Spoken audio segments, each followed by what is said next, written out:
Welcome back, folks, to another episode of the Three-Man Weave College Basketball Show, presented by SportsbookReview.com. Bellas, there is no west for the weary, no rest for the weary. It's a tongue twister. It's incredible how many games there are this week. We have 30 plus today. We got 60 plus tomorrow. You know, make sure you stay low, you stay focused, you stay locked in. A lot of handicapping to be done here. Big slate of games over the weekend. Kyle, I'll start with you first. What did you learn? Matt, I learned Minnesota is actually pretty impressive. That takedown of SLU, Yeah, I mean, the Billikens, we've talked about it several times, how good they've been this season. And Minnesota coming off their own struggles against Illinois, where they couldn't do anything. Marcus Carr was a man on fire. That game was 80 possessions, really fun to watch, very up and down. Looked a little bit like Gonzaga, Iowa for a couple possessions. I know what I'm comparing it to, but yeah, the Gophers, man, they're for real this year. The Big Ten just keeps getting tougher and tougher. Yeah, I enjoyed watching that game until the end when it became mega foul fest for like 2.5 minutes. Yeah. SLU was trying to come back. It didn't really work out. Minnesota made their free throws. My takeaway is that the Big East is absolute pandemonium. Xavier hit a crazy shot to avoid overtime, 191-88. But then Providence went to overtime with Seton Hall. UConn went to overtime with Creighton. It was a wild day yesterday in the Big East. The only issue is I don't think Gus Johnson was doing any of those games, and that's a crime. That's a major issue. We need a tragedy. Yeah. Hey, our boy John Fanta, though, is a fine fill-in. He's following in Gus's footsteps. Look out for him. Ky, Big Ten takeaway for me as well, but it's our hometown team, Chicago's hometown team, Northwestern, putting the hurt on Michigan State. We've been kind of holding out with this team. They've boat raced a few patsies early in the year, but to see what they did against Michigan State, I mean, this is no longer a bottom of the barrel North or Big Ten team. I think we have to talk about Northwestern as a potential kind of in that mix, in the hunt of the mosh pit that is the middle of the Big Ten right now. 3-1 against the number. The only game they didn't cover was against Pittsburgh at home, game that they controlled wire to wire. They could easily be 4-0. Chris Collins has some young talent starting to bloom there here in Chicago, I should say. So shouts to him and what they're whipping up. Quick rundown of the show. Just a pretty standard slate of games today, but there's a lot of day ball, surprisingly. So we'll make sure we'll get those, try and prioritize those in the if you have any chat mob inquiries come through.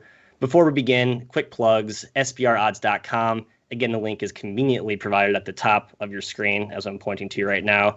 Check that out. Always line shop. Line shopping is key. Value is king. We talk about this all the time. Make sure to get the best price if you do subscribe to multiple books. Also, like, subscribe, smash those buttons on sbrpicks.com. Our content, plenty of other people who are smarter than us, their takes on all the other sports. You want to follow that as well. But let's get into it. Tulsa at Memphis, an American Athletic Conference showdown kicks off our rundown today. And Jim, this is the one where you mentioned could be a monster revenge spot. Memphis got bludgeoned by Tulsa last year in their only meeting. Do you think Penny and the boys bounce back here against the Fighting Frank Haiths? I think they do. Yeah, Matt, that game was 80-40 last year. They just pulled their pants down in public and laughed at them. It was gross. I mean, if you're any of the Memphis returnees, whether you're Baugh or Quinones or DJ Jeffries, you have to remember that game and how pathetic it was. They're down 40-17 at halftime. Second half was not much better at all. And now they're clearly the more talented team. They're athletic. They've got potential pros kind of up and down the roster, including DeAndre Williams, the recently eligible transfer that's supposed to start. He made a clear impact on the Tulane game, makes them a little bit better. I don't love trusting Memphis as a favorite because they can do some dumb things every once in a while and just punt the ball into the stands. But I think they're the better team. I think they can cover this number. What about you, Ky?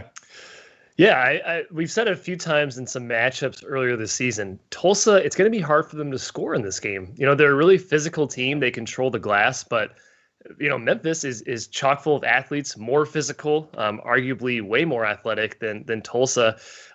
You just have to trust that Memphis is going to make free throws at the end of the game if they're going to cover this spread. They're currently shooting 64% this year. That's one of the worst numbers in the country as a team. And guys, we were on Memphis against Tulane earlier in the year when DeAndre Williams went, 2 for 8 from the stripe. He's an excellent player, but that free throw debacle cost us some money. Matthew, where do you stand? Yes, I will be on Memphis as well. I don't feel great about it, even though there's that strong revenge momentum, I guess, tailwinds behind this play here. I see the line's already climbed up to 9 in some places. Yeah, that's too far for me. I'm not taking it. I think I will nix it at that price. If you were able to hop in maybe at 7.5, 8, that's where I would have liked it still. But 9 feels a little bit too pricey. The one thing to watch here, DeAndre Williams is for sure starting today. So it sounds like Penny is letting him, throwing him right to the Wolves. He had a really strong game in his debut. He could be the key to solve that zone. Frank Haith plays out of that saggy, very conservative, shell-ish type zone. If you can't make shots, if you can't get into the crease of the defense, that's going to be tough. But I think Williams is kind of that X factor Swiss Army knife that can help carve that up. Let's keep on going here. So our next one, St. Joe's at Tennessee. The Hawks taking on the Vols. Kind of an odd non-conference matchup here, I will say. We've talked about Tennessee at length on this show before, how destructive that defense has been. They beat Tennessee Tech by, I think, 110 points. I mean, to double check my math there. Game was never competitive. And the Hawks are dealing with some major injuries right now. Miles Douglas, Cameron Brown, both done for the year. But the more recent news, I believe, is Greg Foster, I believe, is supposed to be out for this game. The Gonzaga transfer, very important guard. He means even more with the team already, dying for depth here. Jim, is this a bad spot for the Hawks? A shorthanded team playing against this, destruction, demolition ball of a defense in Tennessee? Yeah, it's pretty rough. I think this was a late add to the schedule because both teams missed games because of COVID shutdowns. So they're just trying to find teams to play that needed other games. So it makes sense that it is a little odd, like Tennessee, St. Joe's. But yeah, Matt, St. Joe's, they can shoot a little bit, but Tennessee is so long. They're so athletic. Right. They can contest everything on the perimeter. I have a hard time seeing teams score against Tennessee all season long. I mean, Colorado came in there in Tennessee's first game of the season and managed less than 50 points. Like it's just going to be a struggle all season long against this Vols D. And St. Joe's, I mean, maybe is built to do it just because they spread out and can play a little bit of 5-out with Longpre and Funk, the shooting big men. But I can't trust the team against Tennessee right now. They've been a machine, and the Vols are probably going to cover this one. I'm not taking it, but I would lean towards the Vols. What about you, Ky? Yeah, Tennessee's defense, it might be the best in the country. We haven't seen any example to say why not, why they aren't the best defensive team in the country. St. John's going to have to pray and spray, basically. It's going to be Ryan Daly pulling up from deep. By the way, Ryan Daly is awesome. I think Brendan Quinn from The Athletic coined the nickname the fire hydrant because he looks quite like a fire hydrant, but thick, very, very thick. Not like me, not built like us, I guess. Right.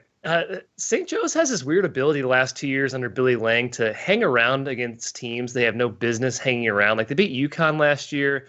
The Kansas game was close for a little bit. Auburn was close this year. So like there's a prayer that St. Joe's gets this weird game. Their superpowers come out and they keep it close. But I mean, I have to lean towards Tennessee, even at 22 points currently. Tennessee's the 19th best rebounding team in the country on the offensive glass, and St. Joe's is currently 315th on the defensive glass.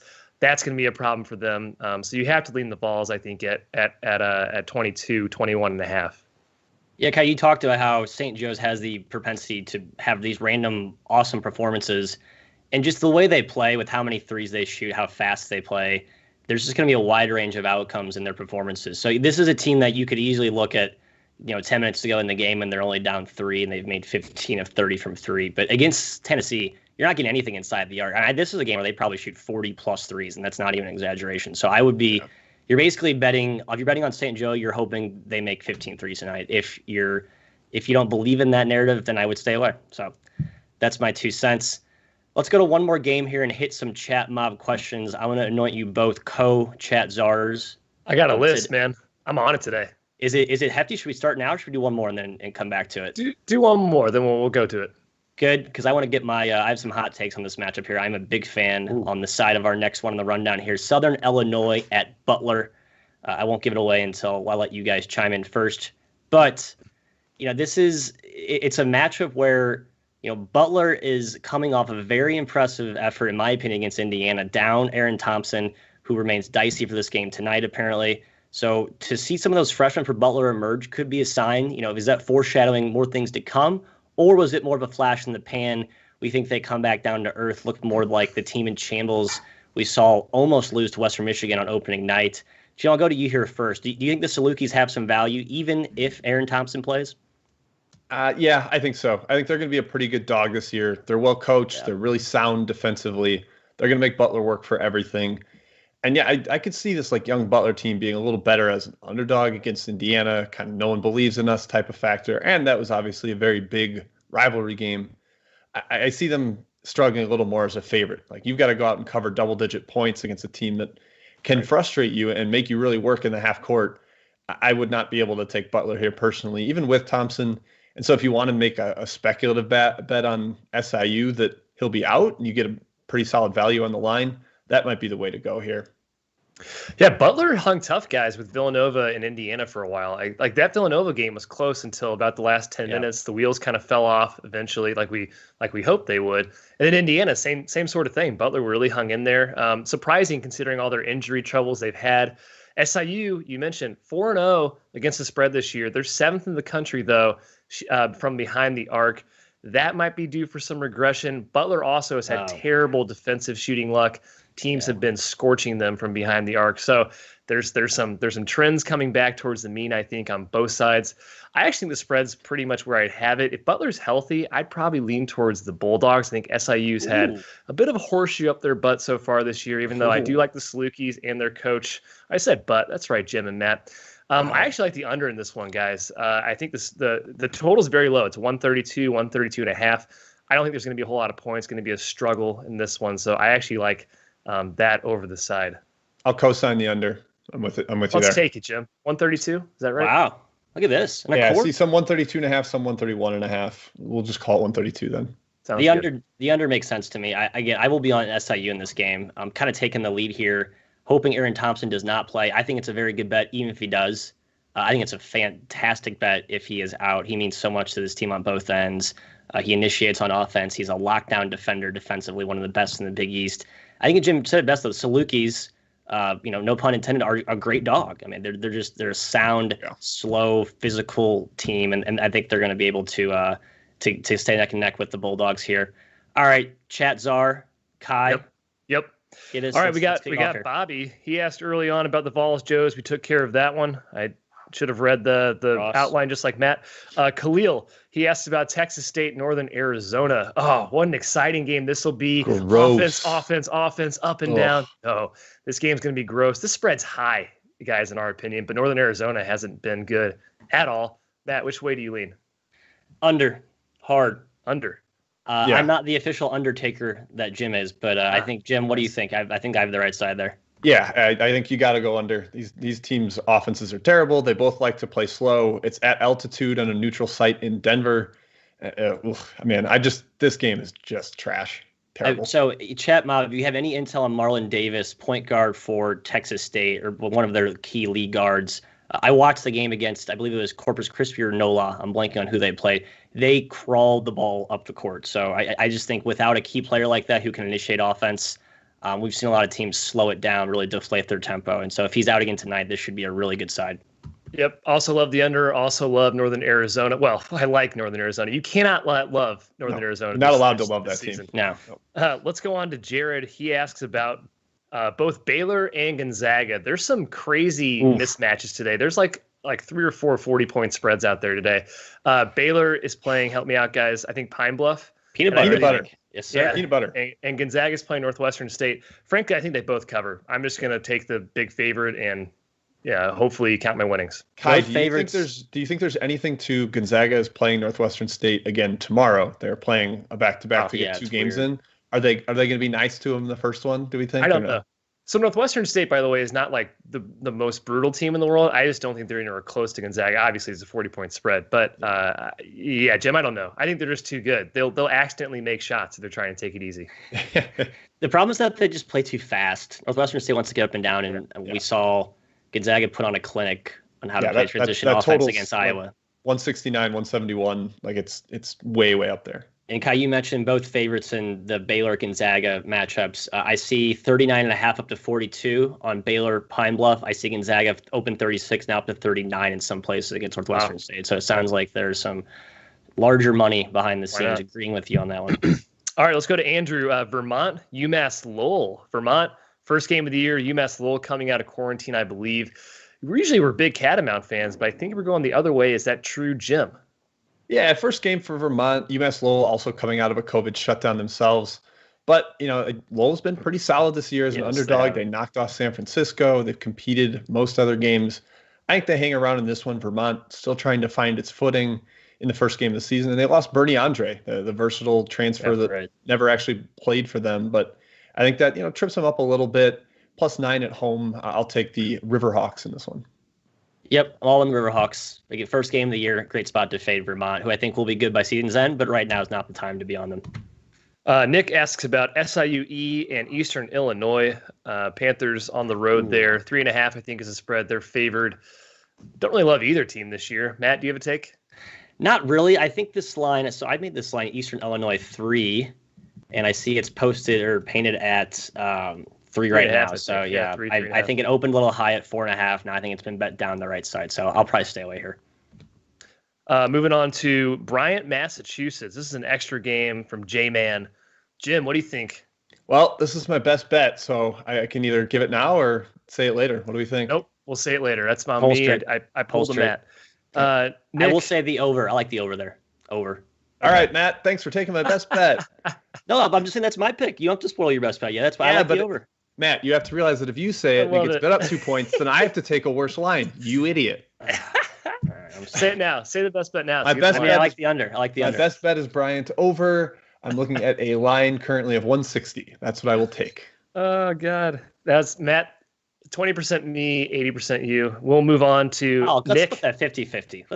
That's 80% Matt. 70-30. That is 80% Matt. All right. How about Nick? VMI versus, I can't even read my own handwriting. VMI versus George Mason. Yes. I like the over there, too, as well. I think VMI loves to run up and down. Their defense is terrible. George Mason out of a shutdown. I think they'll be willing to run in a non-conference game, too. My only fear is that it's early, and so maybe there's some sluggish start on both sides. So I'm not taking it officially, but I would lean towards the over. Yeah, you know what? VMI plays a little bit of a zone there, so sometimes that can deflate the other end of the tempo war. But yeah, I agree. I think the over still feels like the right side. Matt, take it back. We have a few more questions. We can save them to the end. All right, to the West Coast we go. We got Mountain West Conference Showdown. Boise State hosting New Mexico. Boise State's looked very impressive so far. This is a team with a lot of transfer talent, a lot of strong pedigree. They've defended at a high level so far. Again, I'm not to spoil my pick here, but I do like the dog in this one, though. The Lobos, we're still learning about them. We don't know a ton. I don't know, Ky, where are you at in this matchup here? I agree. The first thing I thought was, man, this spread feels high. It was 11 on the opener, I believe. I think it's down to 10.5 now. I know Boise's very good this year. They certainly are. Double digits is just a lot for this game. New Mexico, like you said, Matt, we don't know much about them. They played 2 non-D1 games. They played Rice, who's definitely terrible. I do think both teams can kind of score on each other. So I actually like the over in this game, but I will take a play on New Mexico. I guess plus 10.5 now is the number I'm seeing most places. That'll be my play. And then I'll also take the over 144. Look at that. A double play. 2 for. Wow. Look at Ky go. Yeah. I just can't help but laugh at Matt. I'm not going to spoil my pick here, but I like the dog. Well, it sounds like you're spoiling your pick there, my guy. I did a little bit. I liked it a little higher, but 10.5 just past the threshold for me.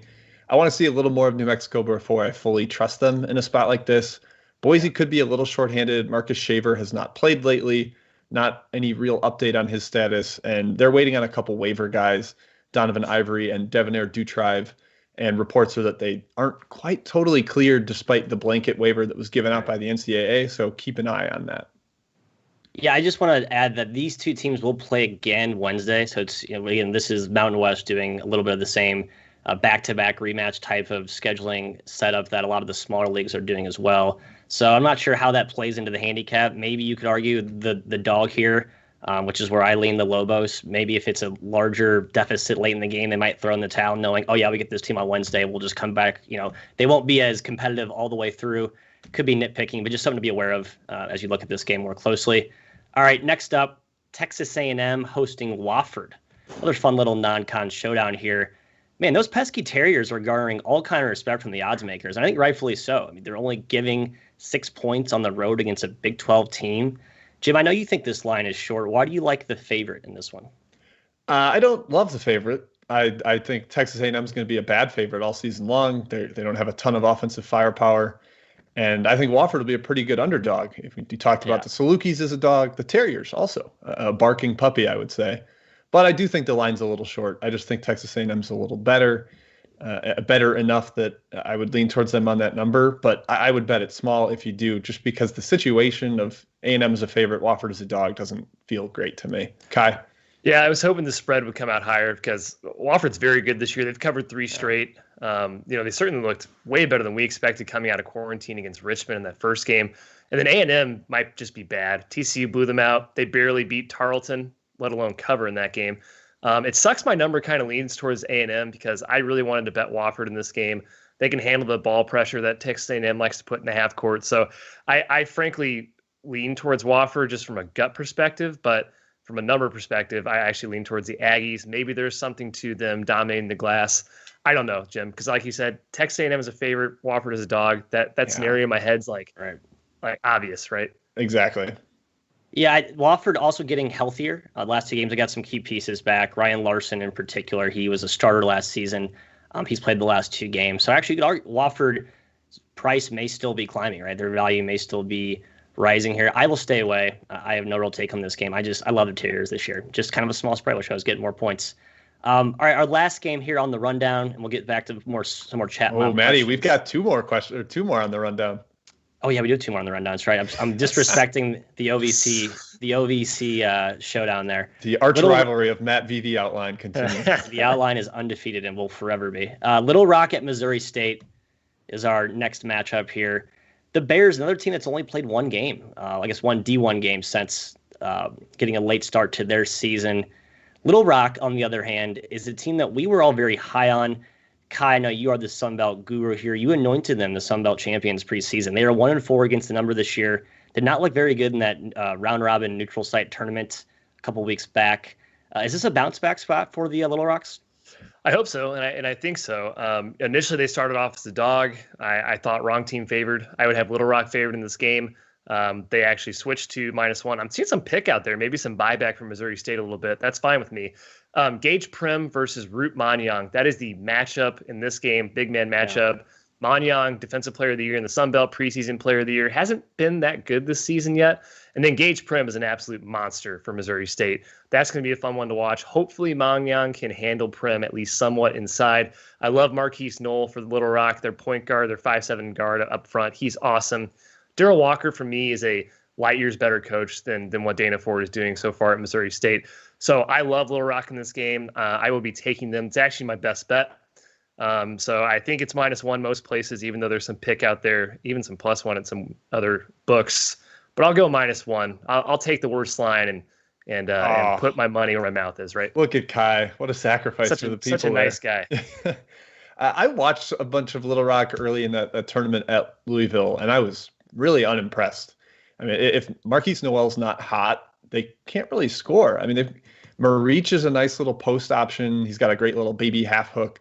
But Manyang's got bad hands, can't really catch anything, and their wings have no ability to put the ball on the floor. So it's like kind of the Noel show. Yeah. And that makes me a little nervous against some athletic defenders that Missouri State can throw at them. But the coach difference is the big one, Ky. I think you noted it.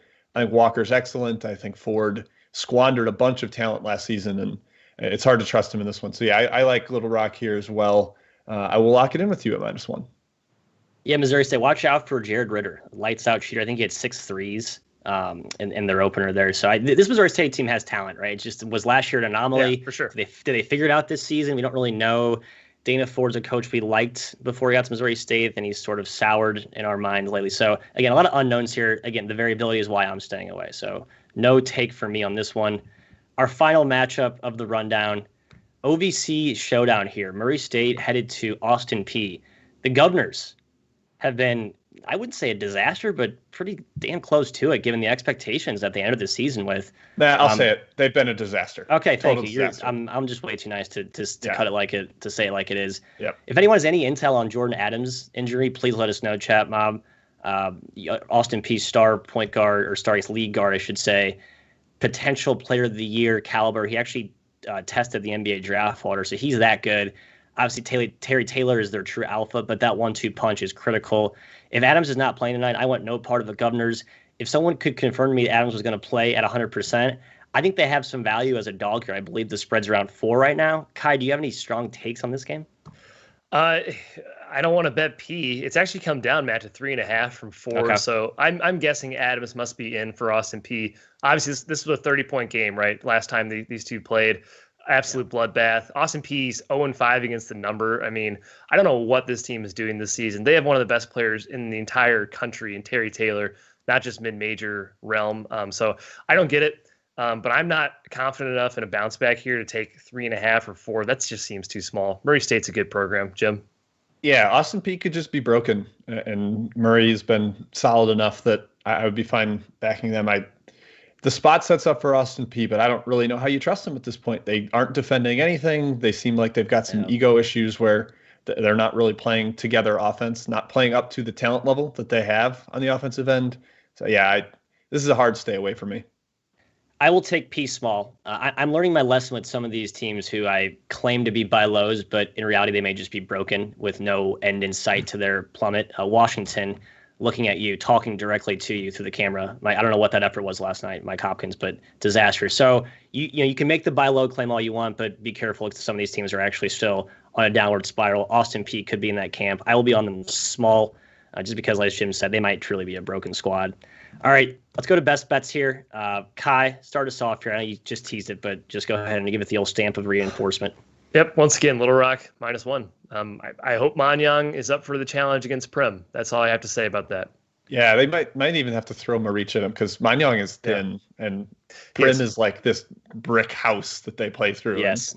I'd be nervous, but I'm with you, Ky. Little Rock, I'm there. My best bet that Matthew did a nice job of trying to spoil earlier. Of leading into. Yeah, I'm taking the Bryant UMass over. I locked it in at 160 earlier in the show.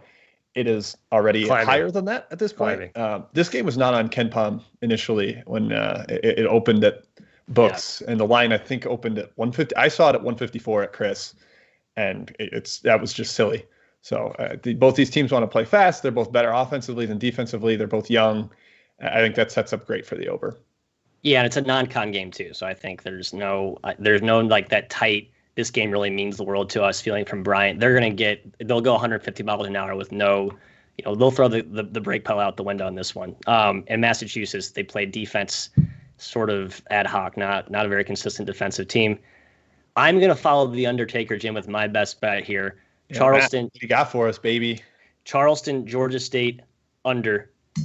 Big development in Charleston. Their best player, Brevin Galloway, is done for the year. They have not looked good all season, but really have not looked great since he went down. Played a very, very slow, methodically paced game, the last one without him. Jim, you found a pretty telling quote there from Anthony Grant, not Anthony Grant, excuse me, Earl Grant, excuse me, that they're going to probably really tighten it up without him, try and win and compete with smoke and mirrors. I think you translate that to slower paced, and Georgia State, who should have Jalen Thomas, their starting center back. He made his return to the last D1 game. He missed the most recent D2 game. I'm not banking on that, but if he does play, that's a nice little bonus. A really good protector up front from the Panthers. I'm going to convince you that he doesn't matter if it's the last thing I do. Their best big man is Insoseme, the Cincinnati transfer. Jalen Thomas is relegated to a bench role now. You're going to let it go. He's been usurped? Is that official? Yeah, okay. Insoseme had 21 rebounds last game, like 19 and 21. He's better. Yeah, I think you'll by February, Matt will maybe come around on that one. We'll see if they play him together. I don't know. I kind of think he would help. At least he helps the under if he does play. But you could be right there. So yeah, that's where I am. Another under for our best bet. It's chat mob time. Ky, lead us off. What are the inquiries? All right, we got Cody. UNC Wilmington versus Campbell. Fun little Big South matchup. I'm sorry, that's not true at all. CAA versus Big South. Jim, what do you think in this game? I had a slight lean to Wilmington. I think they've been bet a little bit. They're now the favorite. I saw pick initially. I just really like this Wilmington squad. I'm kind of riding with them early on. They're small. They're fast. They run around and press. They play the old Kevin Keats style with his assistant Takeo Siddle. Yeah. I like the Seahawks, but I'm not taking it where it's at right now. -1.5, -2. I know the auto bet Wilmington thing was fun. It's sort of that gravy train may be expiring. Yeah, Campbell's kind of feisty. The humps. They are. Okay, how about let's go Luke, Charleston Southern. So he thinks that Philanders Fleming is back today. That obviously would be huge for Chuck South. Yeah. Matt, do you like them if he's back today? I actually can't remember who they're playing. Help me out. I'm blanking too. I just looked at this matchup before the show, and I'm drawing a blank here. I know he played. They're playing Hampton. Just take Charleston Southern. Hampton's is atrocious. They just terrible. lost to Howard. Howard is awful without their studs eligible. Yes, but Fleming did play in the D2 game. I have to think he plays here. So I mean, and maybe they rest him because, as you said, it's not a conference game. No, I'm sorry, it is a conference game. So I have to think he does play. Yeah. So I think you will get a healthy Fleming. They're still down a few guys though. I don't know. To me, it's a stay away. Yeah, that's the thing.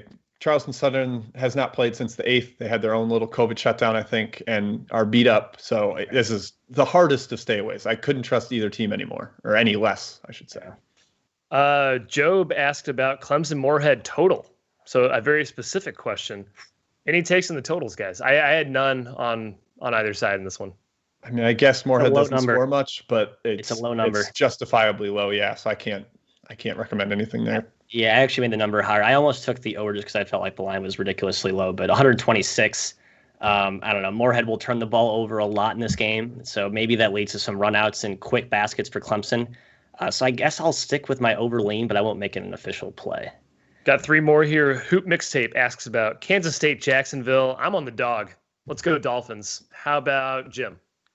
Yeah, I would lean that way. Why would you trust Kansas State to cover as a favorite at this point? They're beat up. They've been awful against the number, except for the Iowa State win. They're going to a non-con game after a big conference win. I think let down for sure. It's been bet up to 12. Shocking. Good. I can't pronounce the name. I'm sorry. Sacred Heart. He asks if it's TXOMIN. We talked to him on Twitter sometimes. Yep. Sacred Heart. He asks if they win outright against Wagner. I think they could. I actually like Sacred Heart in this matchup. Matt, what do you think? They impressed me against LIU. I did not think the Sacred Heart team would be very good. However, it's easy to look good against LIU because they play zero defense. So I'm trying not to be in awestruck of that performance, stick to my initial preseason roots. I still think Wagner's the better team. I will stay away here, Jim. I'd lean Wagner. They're 0-2 in conference. I think there's a little more desperation for them, whereas Sacred Heart is 1-1. Wagner can't be losing at home when they're 0-2 right now. So I would probably lean towards Wagner. Yeah. Last one, Ryan asks about Sam Houston State versus UT Rio Grande Valley. These guys are choosing all my extra plays because I like Sam Houston in this one, catching 5. Give it to me. Yeah, let's go. Bearcats. Yeah, we don't know if Javon Levy's playing. Yeah, Matt, you're about to say that's the key. The point guard for the Vaqueros, one of the best defenders, steal guys in the country at the top of their zone. That's a huge deal. I would definitely check on that. But I'm kind of with Ky. I think I lean towards Sam Houston. They play a lot better lately. I believe they've covered the last 3. Obviously, riding some very hot shooting performances. So I think could be somewhat of a fool's gold. But a team we expected to play a lot better than they showed early on. Maybe they're kind of starting to figure themselves out here. So I think definitely a good buy low candidate. Ky, does that wrap it up? Should I sign us off here? Sign us off, Matt. Folks, again, line shop, SPRodds.com. Value is king. Please like, subscribe, SPR Picks. The link's right above you. We will see you back tomorrow, same time. Take care.